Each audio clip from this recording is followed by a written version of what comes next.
So we're here today with Ted Scott.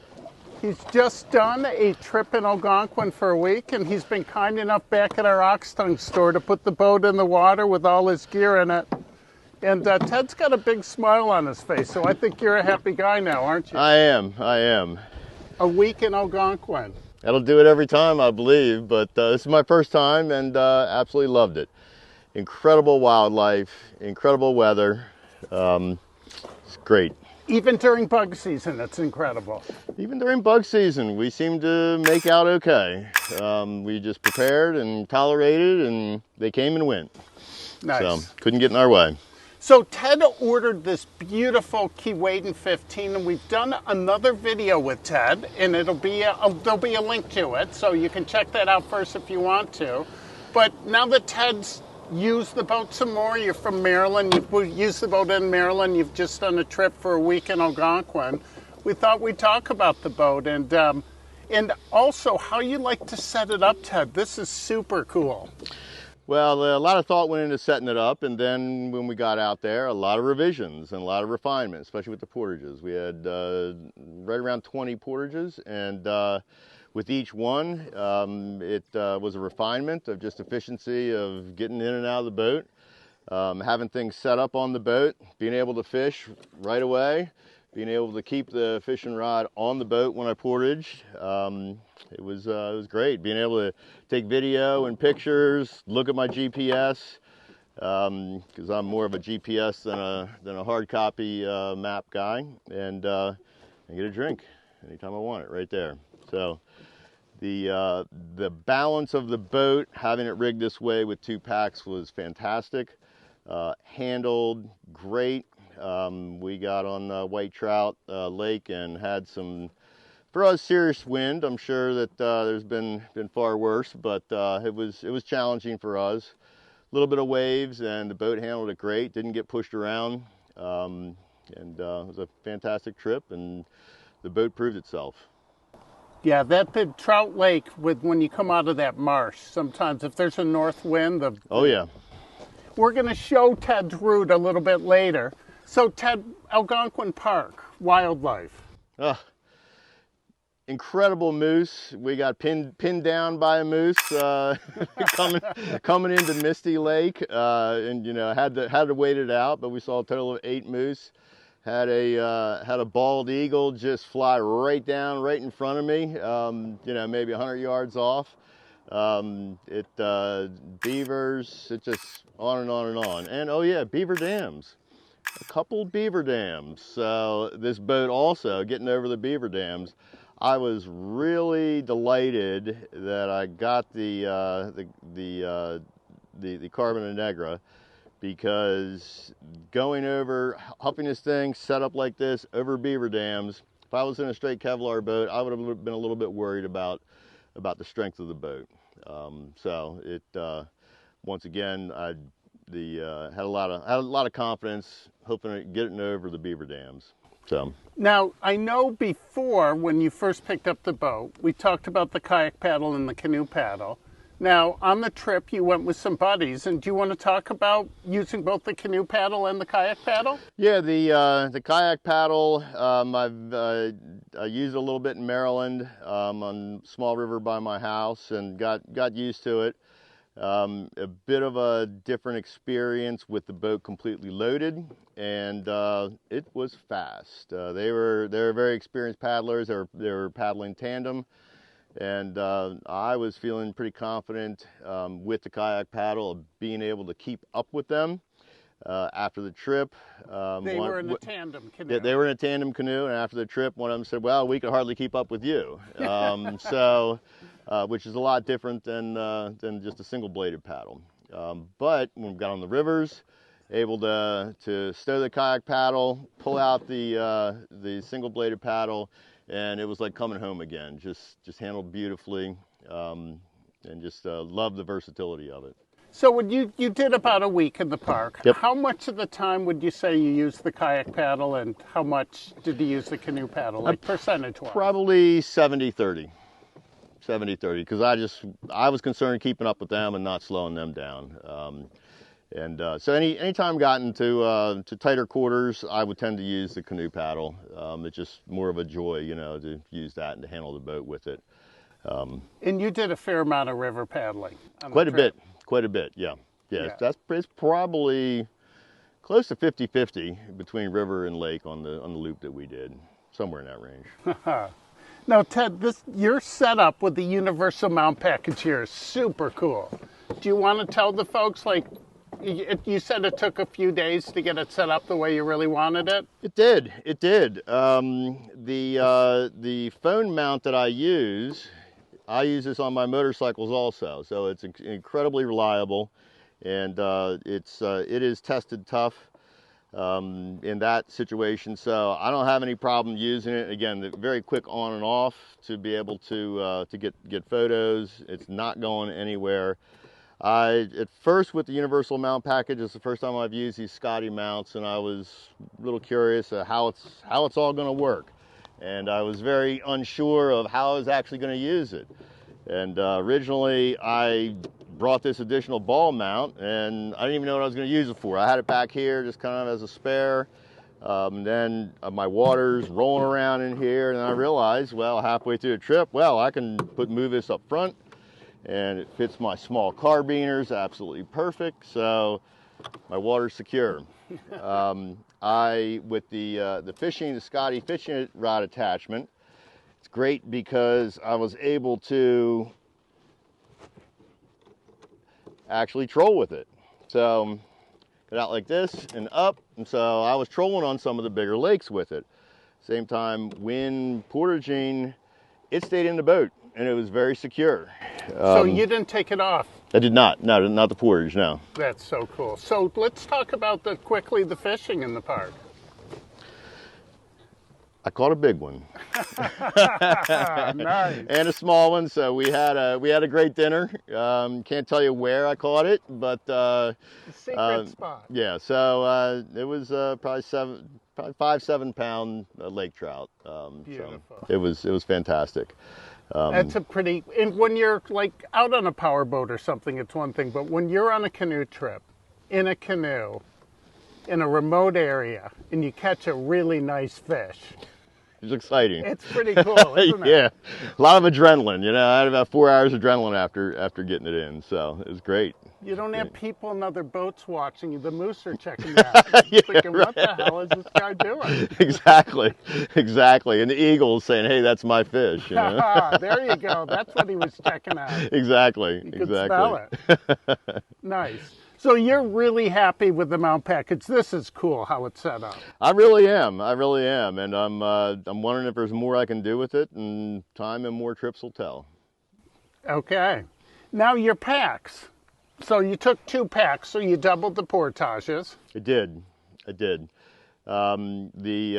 barrel pack was very interesting. I've had it for a while, but I haven't used it very often. But the barrel pack with the portage, as long as there wasn't too much weight in the barrel pack, the canoe just fit perfectly right on my shoulders and right on the pack. It just transferred the weight very well, so that worked out really well. For me, at my age and strength, I couldn't take too much in the barrel, but it was kind of overload because of my typical pack. I packed too much, and I guess that's the first trip of the season. You pack too much and refine it, and by the end of the season, I'll be down to 1 pack. You know, that's what they always say. By the time you finish in the canoe trip, you're in good shape to start another canoe trip. Right. You've got everything worked out, all your gear, your food, and so on. Yep, and the PFD fits a little bit looser, so I gotta snug it up a little bit. So you know, it's all good when that happens. So Ted, how about we pull the boat out and we show the folks with the canoe how you like to portage with the barrel pack? Okay. And then I think we should show them the route you did. All right, great, sounds good. All right.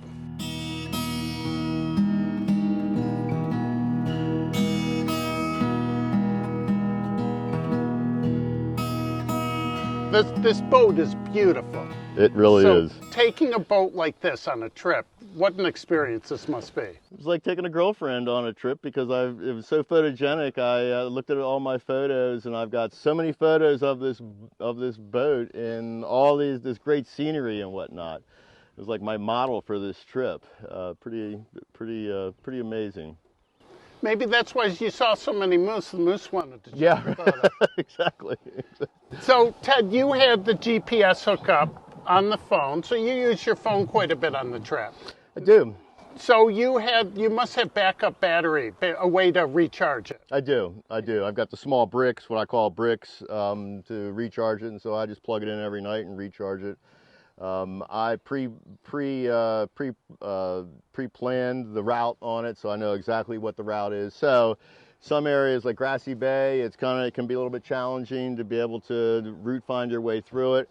Always have that GPS there to know exactly where we're at, even without a cell signal. So worked really great. So you're like navigating a marine navigator, bringing a big boat in at night to the campsite, like coming into the harbor. Yeah, I am.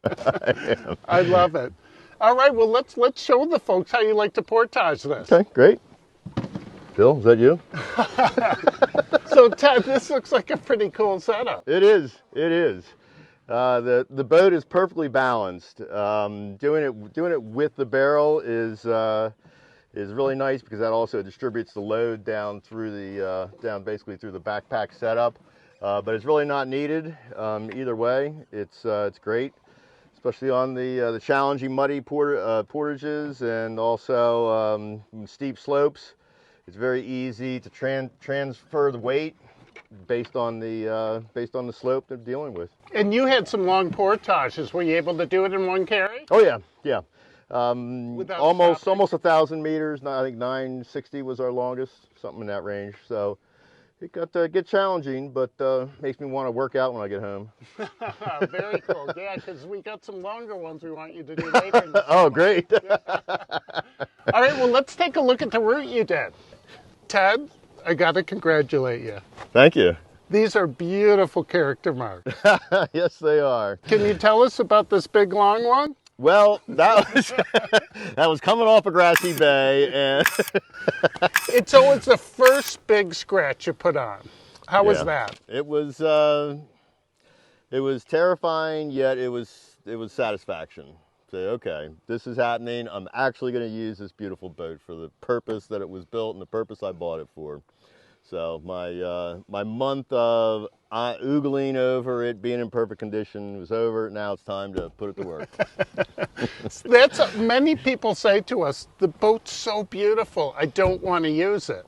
But you do. This is what I love to see, is lots of scratches on the boat. Yeah, you know, if people feel that way, they can always hang it in their living room. And some people do. Yeah, right. Now, some of the portage landings and coming into some of the campsites, it's not like here where we landed at a nice dock. It's incredible, some of the stuff you have to go through. Very challenging, especially with multiple canoes on the trip. There's not always room. There's always those rocks that you can't avoid. And especially near the end of the day, after a long portage, so tired, so sloppy, and whatever happens. You just need to get out of the boat or get into the boat. So it doesn't matter. Scratches don't matter at that point. It's more survival. And sometimes when you step on the mud, you think, I'm not going to sink much. You just go. Yep. And then you get mud in the boat. Oh my God. Of all things. The joys of a canoe trip. Exactly. Nice. Well, let's show the folks this incredible route you did. Okay. I mean, coming from Maryland, coming to Algonquin, your first big trip in Algonquin, you did a pretty cool trip. Did the upper Petawawa, and we took it out through Daisy Lake, along the Petawawa River to Little Misty Lake, then further to Misty. This is where we saw the most moose. Pretty incredible. Got pinned in coming into Misty here on our trip out. When you say, tell the folks what you mean by pinned in. Well, there's a big moose right there, and we're coming out of the portage, and we wait. and he's feeding on the springtime grasses, and he's loving life and looking at us and going back to eating, and we're just taking our time. I've had that happen with a huge bull moose, and they're not moving. And No, so we waited, and my buddies tried to go around him and got in some slop, and they had to actually get out of their canoe in the deep mud as he's looking over at them. the moose wins. Yeah, exactly. So pretty exciting stuff. Nice. Okay, so now you're on Misty Lake. Yeah, so we're back into the Petawawa River, more of a winding river. Lots of beaver dams, more beaver dams, more beaver dams. Lots of portages too. Yep. All in red here on the map are portages. When we came out into the grassy bay in this area here, a lot of grass, pretty difficult to find our way. And as we came around this corner, this is when we caught the northerly winds coming across white trout. So we had a pretty challenging run up the lake to our campsite. That's where this boat in the wind, I got to test it out. You had bragged about how great it is, how waves will just roll under it, and how it won't get pushed around, and I found that to be true. So no salesmanship on your part. You were actually just telling the truth, and it was just handled great. Our designer, David Yost, is so talented, creating a good balance with that. Yeah, and especially with full load in it, the way it handled, it made what could have been a very stressful circumstance in another canoe into something where I'm just had to paddle harder. Nice. So Ted, how about, you told us earlier, but people in the park, like until the very last day, how many people did you see? One person. So, and he gave us a hot tip on a campsite, which really worked out well. He had been out for, I think, 7 or 8 days by that point. And he was solo, and great guy. We sat and chatted with him, and it was great until last day. It was Friday, we were coming in, so quite a few folks coming out. But I say a lot, nothing compared to other places I've paddled. Yeah. Now, we don't want everyone to expect if they come up to Algonquin for a week, they're going to see one person. A lot of it, guys, depends on the time of the year and where you go, but it's a pretty cool park. So I'd advise go in bug season. Everybody else is afraid of them. Prepare and go in bug season, and there's not too many people out here. My dad would always say, when the fish are biting the hardest is when the bugs are getting you the most. That's a good saying. Good Nice. saying. So from Trout Lake, you went back a little bit different route? Yeah, so we had a rest day out here, and it was really great just to hang out and do some fishing and eat a great fish dinner. Then we went back through Grassy Bay, and we came back on McIntosh Creek into with again quite a few beaver dams in here, a couple portages, and then we ended up in McIntosh Lake. We swung over through a somewhat challenging portage on the Timberwolf Lake. We read bad things about this particular portage, so we took a long paddle around to get back up into Misty, spent the night in Misty again, and then retraced our route back. Beautiful route. It was great, it really was. And I have to give props to, I didn't plan this route. My friend Ken Evans, who I paddle with and go way back with, he's the one who plans our routes, and they always seem to be aggressive, and they're always very satisfying. So thanks to Ken for planning this route, and it was really great. So you've had your first taste of Algonquin. I have. What do you think? Are you going to be back? I'm going to be back. It's a big park. It is. There's lots to do, and so thinking about longer trip too. This was 5 days, 4 nights, and it seemed on that last day, it seemed like, well, it'd be nice to go a couple more days. So Get a little bit deeper in the park. yeah, exactly. Beautiful. Even less people. Nice. So we're going to see you again. Okay, absolutely. I'll be back. So Ted, enjoy this beautiful boat. We want to see lots more character marks on it, and cheers to a beautiful boat. for Thank the you. trip in Algonquin. Great. Thanks. All right. Cheers.